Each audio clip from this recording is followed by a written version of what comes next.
Oh, thank you. So I'm going to be helping frame today's discussion with a few, as I said, anecdotes and stories of how my retail clients are responding to, well, the first major pandemic taking place in the digital world. And that's going to be a mix of both bricks and clicks retailers, as well as some of the kind of the pure play e-commerce brands that I'm working with at the moment. So I'm going to run you through three key use cases that I'm seeing most frequently in this space. I wanted to start with use case number one, which is really around sort of empowering teams to transform the customer and or user experience. So as retailers are relying on their at-home workforce to stay connected and maintain productivity, we've seen massive surges in the use of Google Meets. Actually, daily usage at the moment is actually more than 25 times bigger than what it was in January of this year, which is pretty wild. And one common story I'm hearing across my customer base is around accelerating the collaboration between frontline workers and, even call center employees with their head office. For those of you that are already familiar with G Suite, you'll know that AI is embedded fundamentally in all of the products. And I think the Explore functionality in Google Sheets is a really good example of this. High street retailer that I'm working with at the moment is currently trading really well in one specific category that they sell, and it's a category that is serving the nation particularly well right now in all of their fitness endeavors, let's call it. The customer service teams are using the Explore functionality in Google Sheets to really quickly analyze their business data in that specific outdoor fitness category in just a few clicks. So, for example, what I mean by that is stuff like, what sizes and styles of these fitness products are in stock and at what level, so that they can then go and report back to the customers and manage expectations around things like, click and collect in the stores that are open and when they can expect deliveries in their local stores. Sheets is basically in this scenario allowing them to get super close to their business, and as we all know, ultimately more knowledgeable and engaged employees directly contribute to better customer experience. They're also using Sheets in a bit of a different way to coordinate work schedules for their night shifts in their warehouses to maintain all of the social distancing rules. And I think that's a really nice example to call out, because not only is that keeping all of their employees safe and healthy, but it's also avoiding any delivery delays for customers as well. And I think right now in kind of the retail environment, this is really important in the current climate where retailers need to compete primarily on service and customer experience rather than price, because obviously the latter is so much more difficult to compete on now with the likes of Amazon and the growth of the discount retailers as well. So kind of really doubling down on competing on service rather than price is something that I'm seeing massively. And then next slide, please, Ben. So the second one I wanted to talk about was the ability to move super fast. I think that everyone would probably agree on this call that having a competitive edge is more important now than ever. Brands are really having to work much harder for their share of wallet. And I think with that in mind, the ability to be super reactive to customer needs is critical. I have a retailer at the moment that I'm working with who has a huge amount of suppliers across India, China, and across all of Europe as well. And they need to collaborate in real time with these suppliers so they can best manage their orders and deliveries and ultimately keep their customers happy. They're using Google Docs to communicate with their suppliers across all of these different time zones.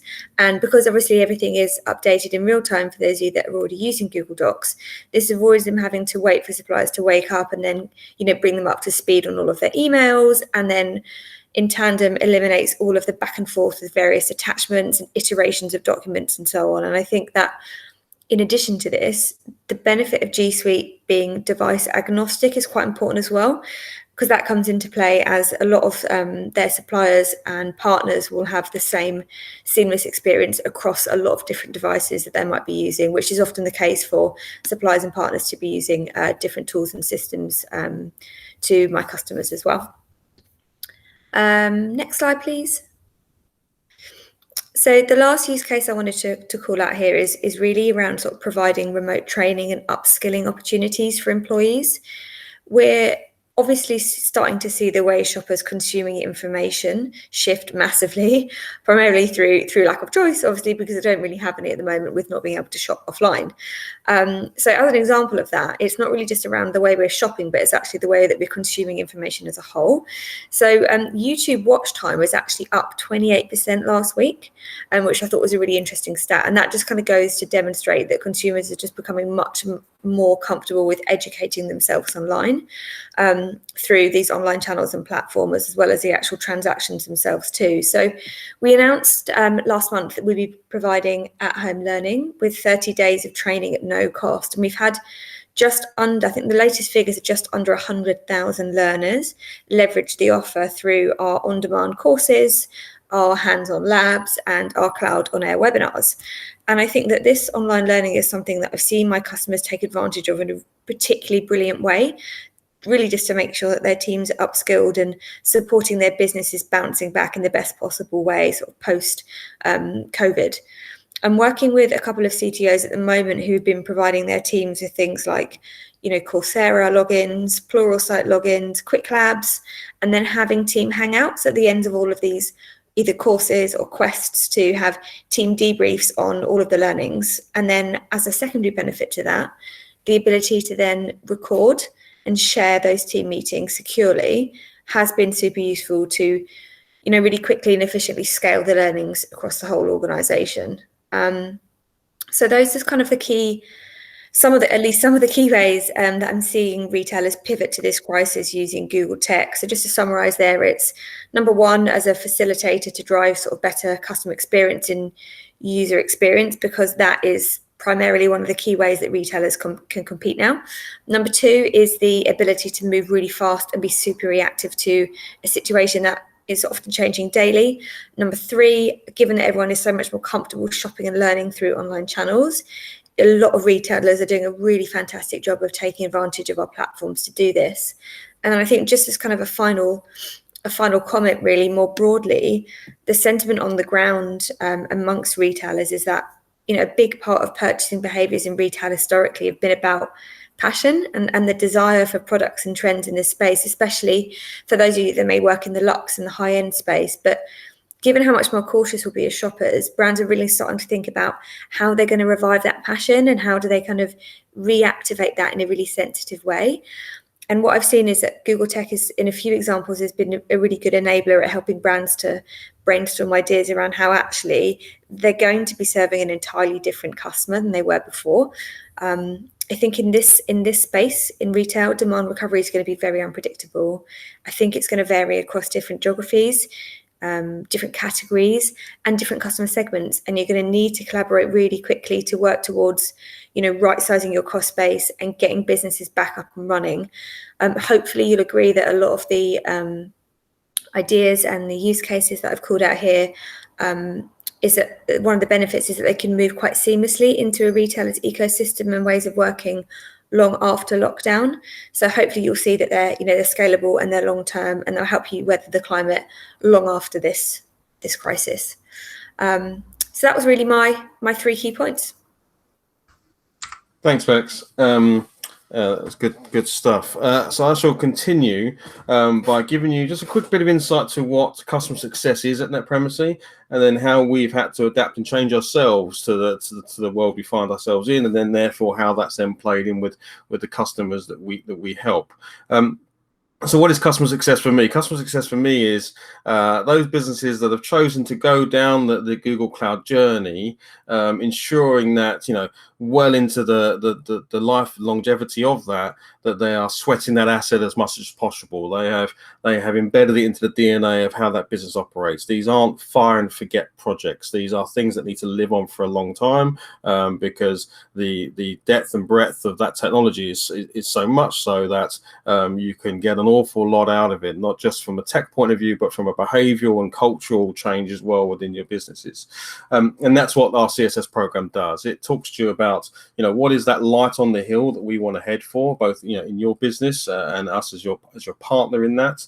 How are we going to get there? How are we going to measure that we're going in the right direction, that we're getting the changes that we desired, and ultimately achieve the objective that we have? The reality is, we find ourselves in a very unique situation where actually thinking about the next 12 months and beyond is really difficult at the moment, right? We're much more in a tactical stance because the situation that has presented itself to us has meant that a lot of businesses have had to react very quickly. If you were to go back 14 weeks and ask businesses, many, hey, you're going to go to a complete remote working situation in the blink of an eye, and we've had those conversations with some, they would never have had a clue of how to do it. And I think the reality is, I've kind of kinned it there to the old classic of forming, storming, and performing, right? Businesses in that initial first 2 weeks were, sending people home in taxis with PCs and, quickly going out and buying desks from IKEA so people could go and set up at home. There was lots of that kind of, how do we even do this? How does the technology, what do we need to do around Chrome management? What do we need to do about MDM for mobile? What do we need to do about a whole bunch of things? Lots of activity. To get that initial kind of, hey, we can actually do it, and then there's the storming piece around. So the forming piece. Okay, we're doing it now. There's loads of problems to solve, but we're actually working in that way. And I think a lot of businesses now that are in that sort of 8, 10, 11, 12 weeks later are actually finding that they're thriving in it, right? And that's actually really positive. And I think it leads to a future of a very much of a blended model. So what have we done around this? We've, so like I said, moved from that, hey, absolutely. I mean, I'm a vision guy, right? I love talking about strategy and vision and what it is in the future, but absolutely there's a time and place to be tactical. And we've done that with the customers that we work with. So thinking about what is in the immediate sort of viewpoint that we need to focus on, security being a big one around, okay, you've now got people working from anywhere, potentially with a device you haven't provided them. So how do we use tools like the Chrome management piece and MDM to ensure that data isn't being lost or insecure, or even DLP, lots of the tooling that people probably weren't too aware of in the back end of the sort of G Suite platform or even GCP that they could have been using to secure that data better, because they never thought they'd have to be in a world that they're in today. We've published papers for the COVID-19 pack that we've done. We've done one publicly, which I'm sure we can share a link to those on the call if you've not already seen it from us, which highlights a lot of these areas to help your business operate in this space. And then an even more in-depth paper that we've done with our actual CSS customers that are on board in our program. And it really talks about what are the things that you can do, what are those low-hanging fruit that you can do immediately to give yourself the more comfort blanket that, we're being secure, but we're also educating our employees about what good working remotely looks like. How does Meet assist that? How does document collaboration assist that? How does just, good netiquette, as they used to call it?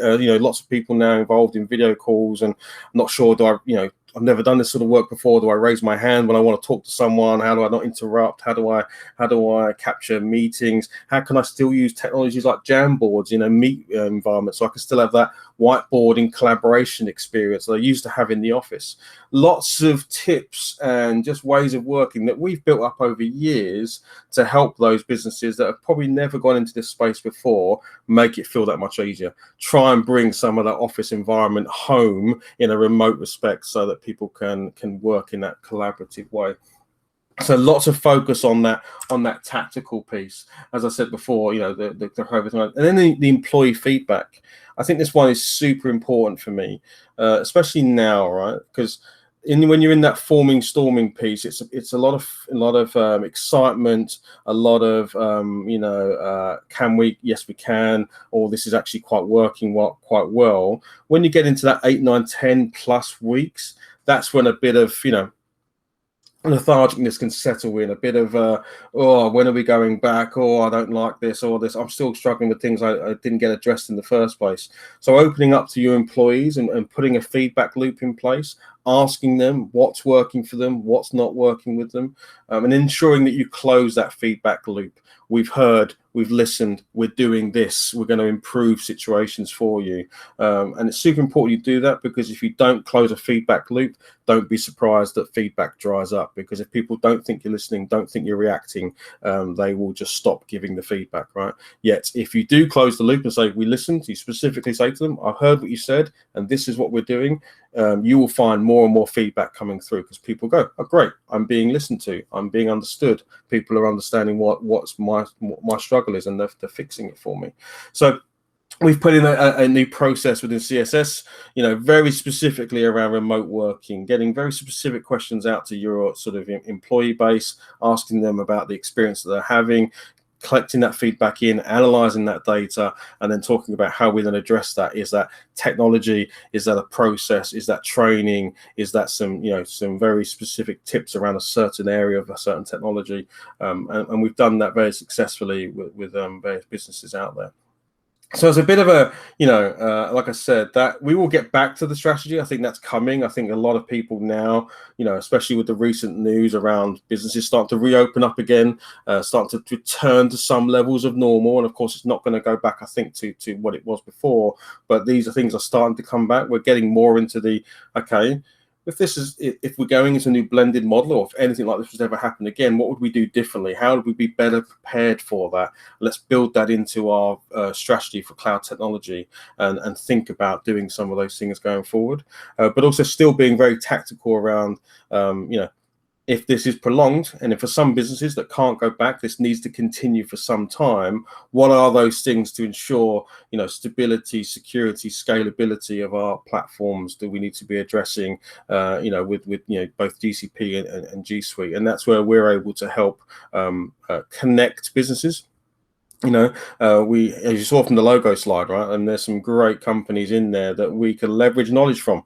It's unlikely that you're facing a problem that hasn't already been faced by somebody else. So don't sit there thinking about how you have to reinvent that wheel. Let's connect businesses together to talk about how they potentially can help each other solve those problems, or just gain insight from each other. That you'll be surprised how open people are to sharing these kinds of things, and we leverage that an awful lot within the CSS program that we operate.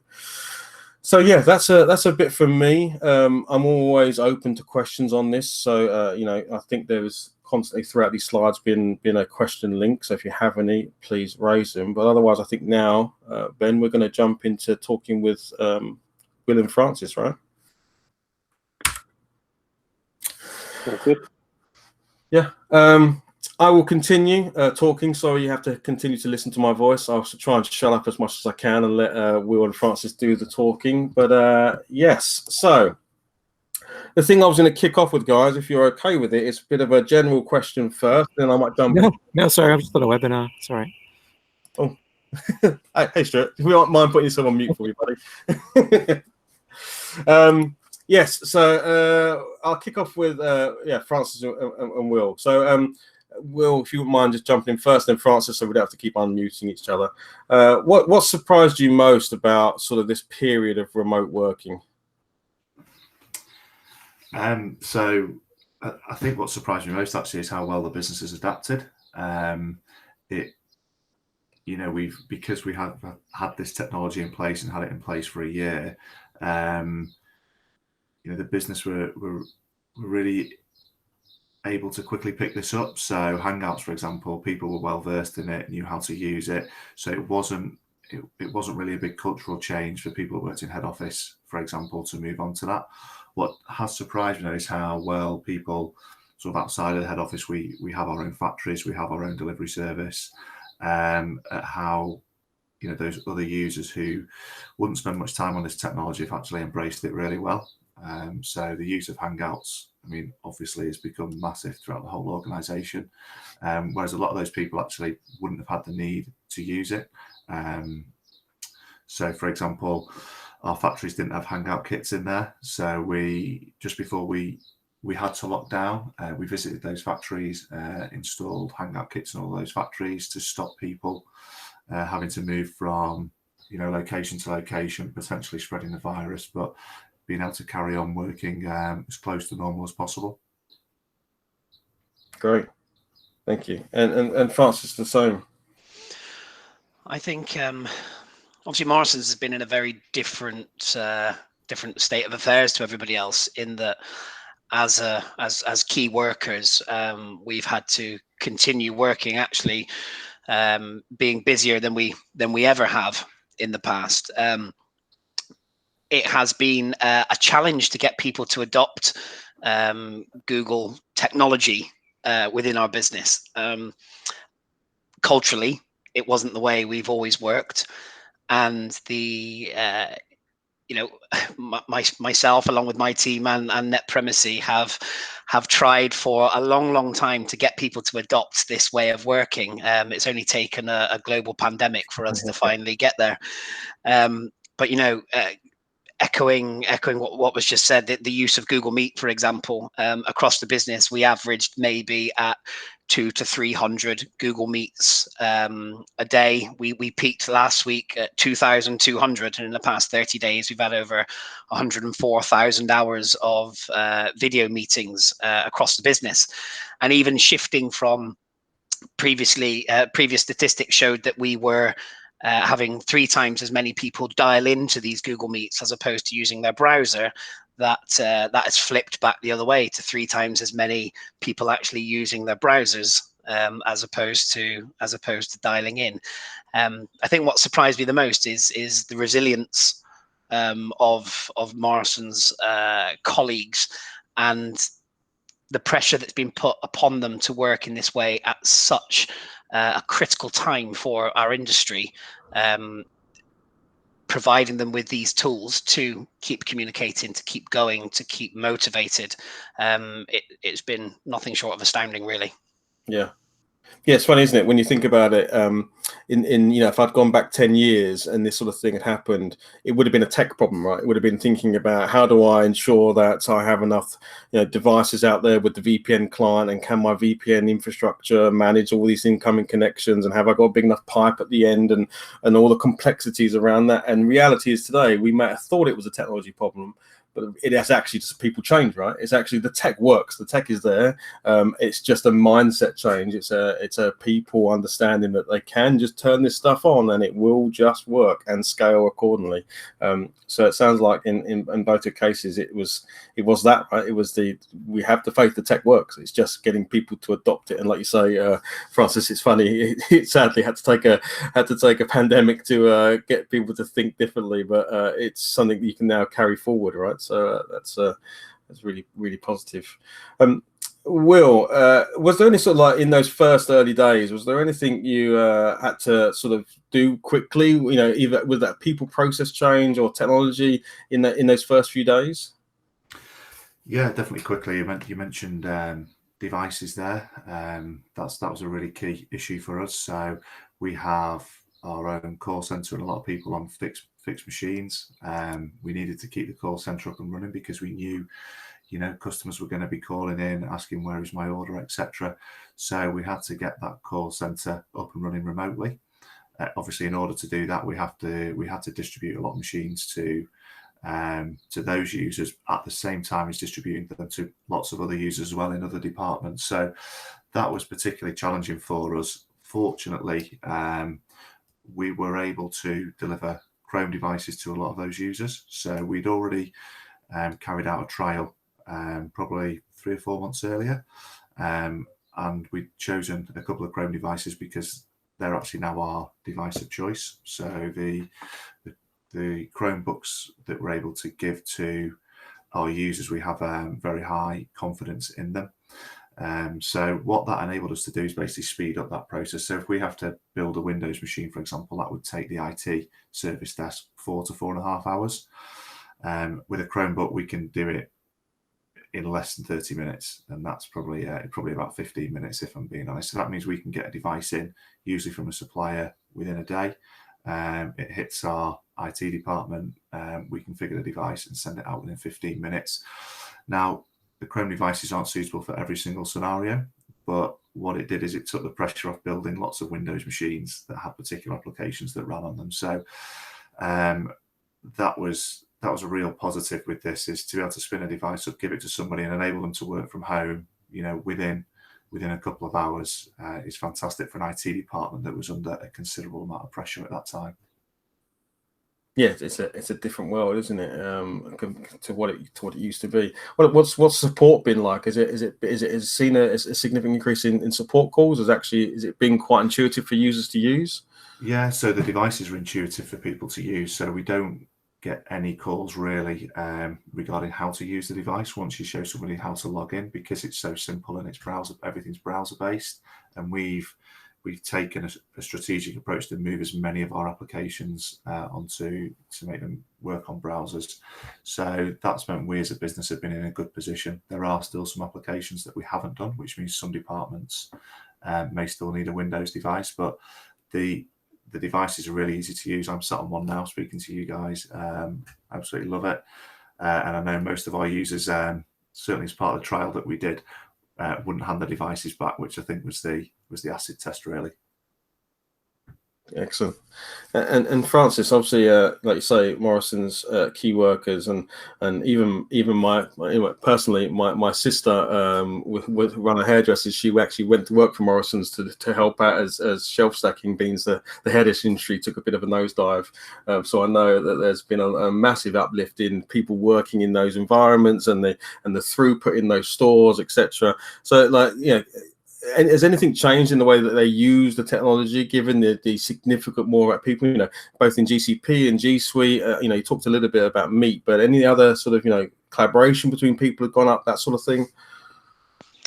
Yes, absolutely. As you said, your sister's gone to work with Morrison. So we have at Pace employed an additional, I think, just short of 30,000 employees during this pandemic, and Netpremacy have had many very last minute phone calls to say we need an additional 10,000 Google licenses. Can you please supply these for us? When do you need them? We could do with them yesterday, please. But it's the fact that we have been able to get a hold of these licenses and enroll people into the business at such short notice. Previously, we've worked in a way in which all recruitment went through head office. The ability to enroll people and get them enrolled in the business out and about in stores, we've actually passed this recruitment element of our business onto the stores so they can recruit themselves, and very quickly they can submit a Google form with a new employee's details, and they're enrolled and set up and good to go across all of the kind of G Suite tools. We have very much utilized Google Currents or Google Plus, as it's still known as. Apologies.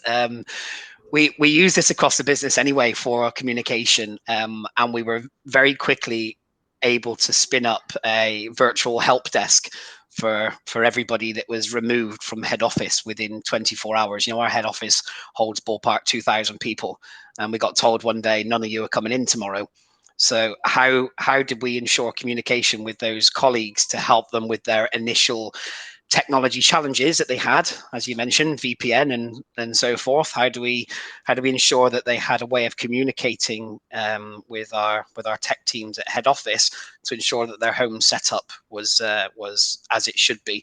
And we used Google Communities for that as a way of we essentially created a group for head office and forced them all into a community, and they all helped each other, which was brilliant.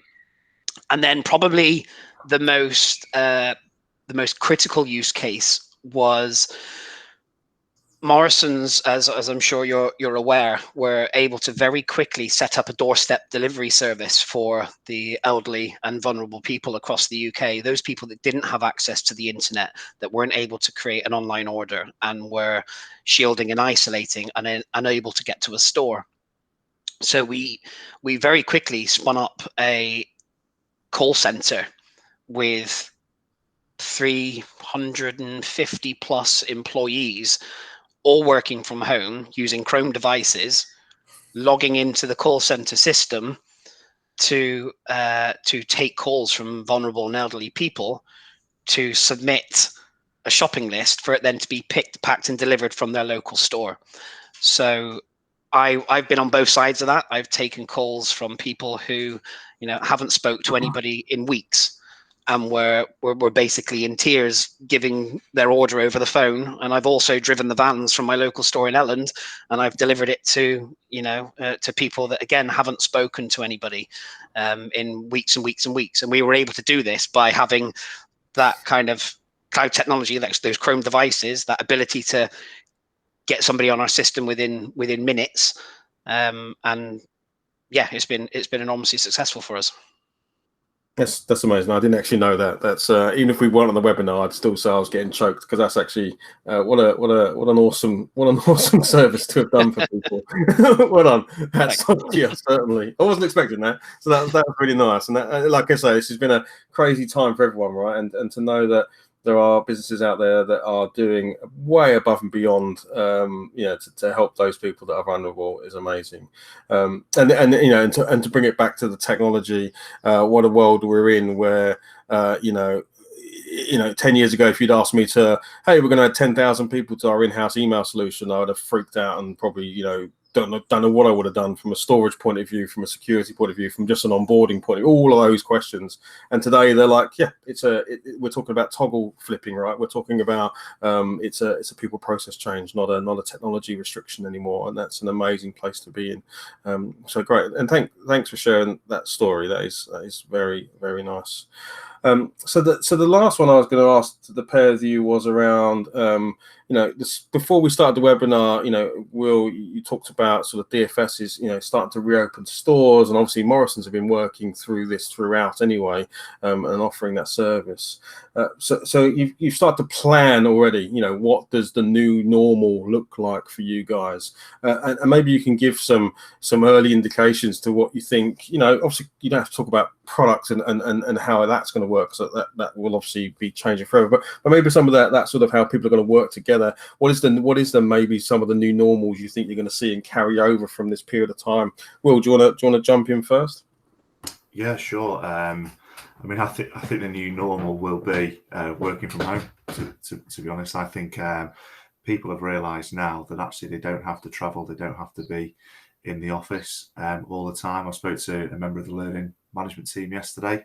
He said, he can't see a reason why he needs to be back in the office, because he can do everything he needs to do from home. Now, I know people, won't do that, but I think the realization it doesn't have to spend 5 days in the office every single week will make a big difference. And not only that for individuals, but what we noticed before we went on lockdown was, we had some group leadership meetings. We've obviously got, DFS have got 4 brands, so we have 4 head offices across the country.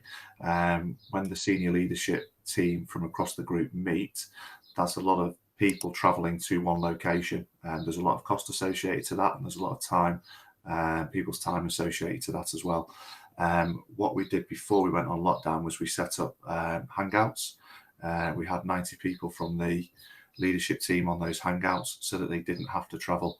And I think going forward, that will become more of the norm. I think potentially, if they have 12 senior meetings per year across the group, I think, maybe 3 or 4 of them will become face-to-face meetings, and the rest will become, hangouts. We've set the hangout kits up in all our head offices now, which we didn't have sort of prior to the lockdown. I think going forward then, the senior management team, whether it's potentially a board meeting or, whatever that may be, people will start to use the technology a lot more and not travel, which I think is a great thing, not only for the environment, but for people's, own well-being as well, and own time. We don't want to spend 2 or 3 hours on a motorway travelling from, Surrey, for example, all the way up to Doncaster.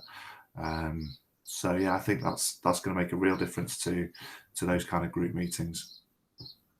Excellent. Francis, what about yourself? Yeah, I don't just want to echo what you said there, but it's very true. Morrisons head office has historically 2,000 people in it on a daily basis. We've now, due to social distancing, we've limited that to 375. We historically have had hundreds of suppliers through the door every day to meet buyers and to showcase their products and so forth. You imagine the hundreds of thousands of products we sell as a business, and that has gone right the way down to nearly nothing of everybody doing this remotely. If I want to if I want to see a product that I'm going to sell in a shop, I don't necessarily need to see it physically now. So, we've recently kitted out, I think about 20 rooms in our head office with the latest kind of Google Meet kit. We're just about to kit out the boardroom and the same. So even the whole executive team have bought into this kind of way of working. It was signed off, I think, last week to kit out every one of our logistics sites with, again, a Google Meet setup. So every site now has the ability to, remove that travel element. I think there definitely will be a 50-50 approach to this, where not everybody actually likes working from home. If I'm completely honest with you, I struggle with it. I'm sat at a kind of kitchen bench here now. The dog and kid are running around like lunatics outside. I've locked it and told them they have to stay out until 12 o'clock. As I'm looking out in the baking sun, may not have been the the best thing to do. It's chaos outside. But a lot of what I do within my role involves kind of talking to people, and that kind of face-to-face understanding exactly what they're thinking, and you can't always do that via a hangout. We made a joke about it earlier on of, at the moment I'm sat here with a shirt and a collar on, but I'm in my shorts. So you get that, you don't get that kind of real feel as to what's going on. So I think it will definitely be a blended approach for us. But one of the last bits I want to mention that I think has been very useful for us is Will mentioned around the learning and development team and the training, the way in which we train. Our training teams to travel all over the country to multiple. We have 19 manufacturing sites. We've got 9 logistics locations, 500 stores, and they travel around to perform training face to face at these sites. We've actually utilized Google's Classroom offering for this. We started it as a bit of a trial about 3 or 4 weeks ago, and it's been enormously successful by planning remote training, and even allowing us now for the first time ever to actually provide this training for teams that work overnight. Because actually, your overnight trainings are like, we can record a daytime session, and it just takes one person to play it back to a night team and ask the questions. So we've really utilized Google Classroom to actually help us educate our colleagues better. Brilliant. It is so funny that it does take an event for action to take place, right? But because that's all the stuff that everyone's just mentioned is things that you've had. So Currents and Classroom and Meet and all of those technologies have been there since the beginning. They've been there since you've had the technology. But it takes like that kind of igniter, that spark, as I talk about it in sort of other things that I do, to make what, we could start doing this, and then all of a sudden, hopefully, that will be continue to be adopted. So the story around using Currents earlier, you would hope that well beyond this event, that is now part of the culture of that social networking within Morrisons continues to be used and continues to be adopted. It is super cool that's kind of some of the really positive outputs of all of this situation that we find ourselves in. That's great.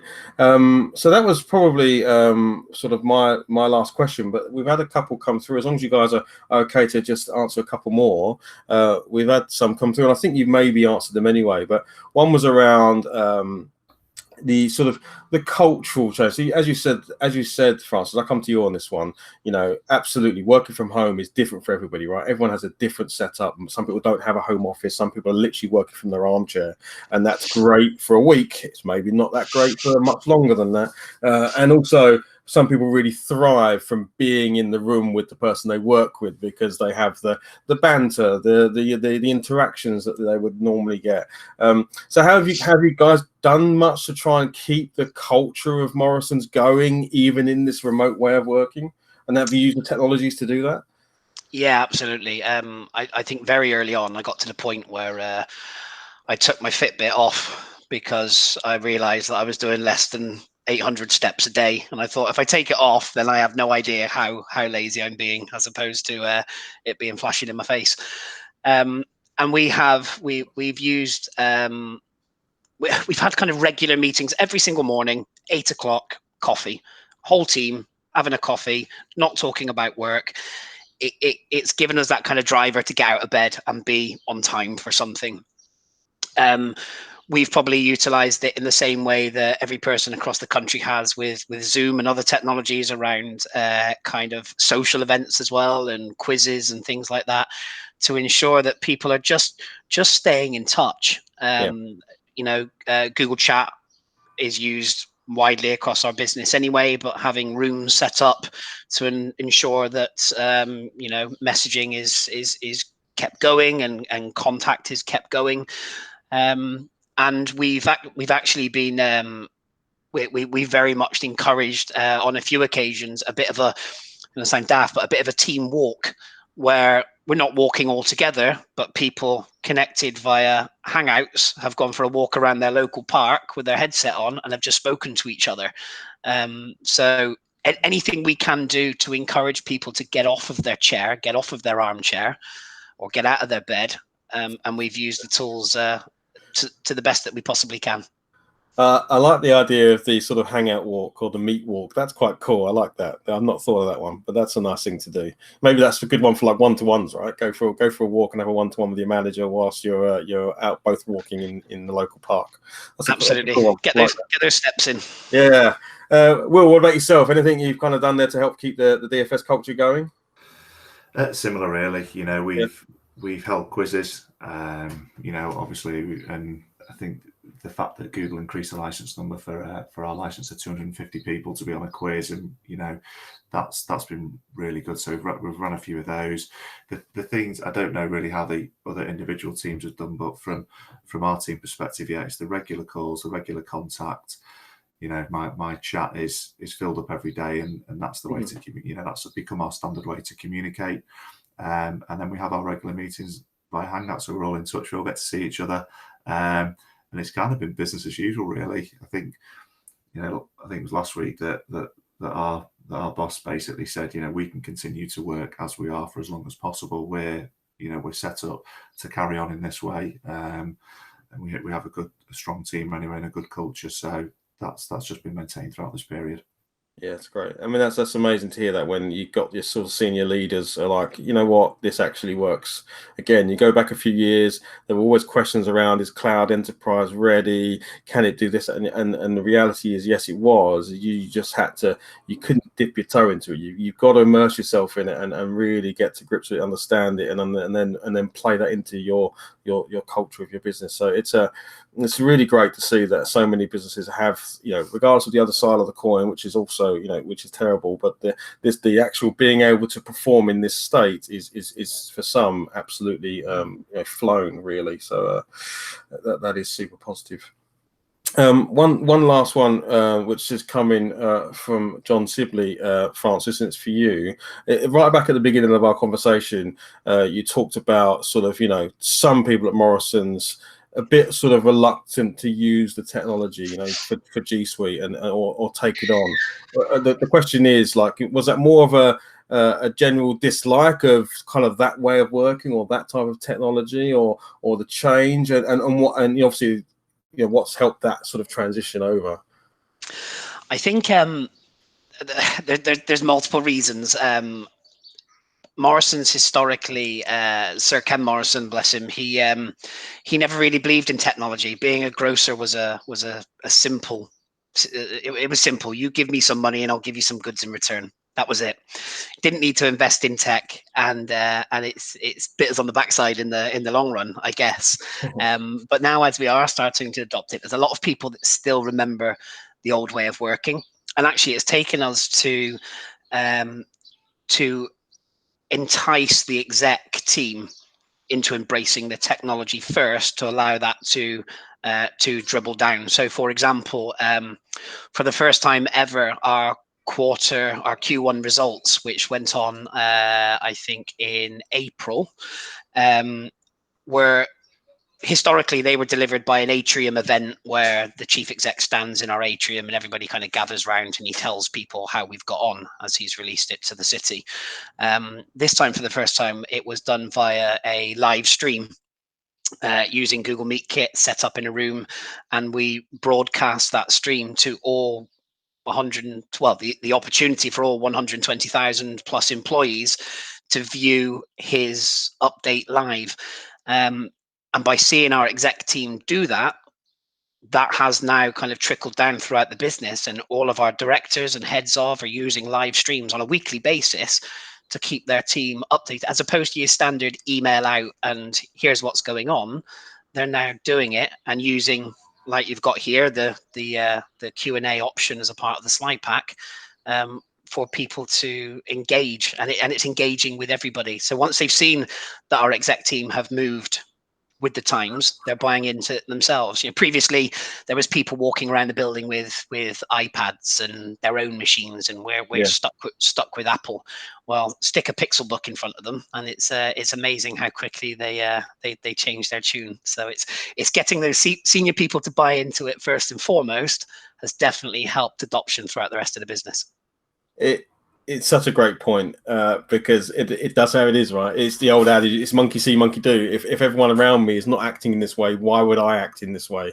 And as a change person, you're trying to drive that change. But like you say, if you're seeing the leadership aren't doing it, why are you expecting anyone else in the business to do it? They will see that activity and see that behavior and adopt that behavior. That's what they do. So it couldn't be a more sort of poignant point that if you want to see a change, you've got to get those people that everyone looks up to be also adopting that change, because you've got no hope otherwise. So thank you. It's a great answer and a really poignant point. So that leads me just to say thanks to the pair of you for this chat.